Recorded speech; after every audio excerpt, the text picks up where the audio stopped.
మాజీ మంత్రి రామరెడ్డి దామోదర్ రెడ్డి భౌతికాయానికి తెలంగాణ సీఎం రేవంత్ రెడ్డి పలువురు కాంగ్రెస్ నేతలు నివాళులర్పించారు. 2 రోజుల కిందట ఏఏజీ ఆసుపత్రిలో చికిత్స పొందుతూ మరణించిన దామోదర్ రెడ్డి భౌతికాయాన్ని సందర్శనార్థం జూబ్లీహిల్స్ నివాసంలో ఉంచారు.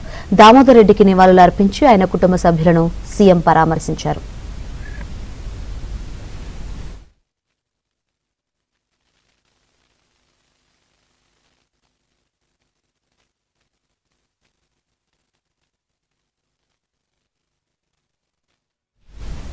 దామోదర్ రెడ్డి తాను ఒకేసారి ఎమ్మెల్యేలుగా ఎన్నికై అసెంబ్లీలో అడుగుపెట్టామని, ప్రజా సమస్యలపై అలుపెరగని పోరాటం చేశారని కోదండరెడ్డి కొనియాడారు.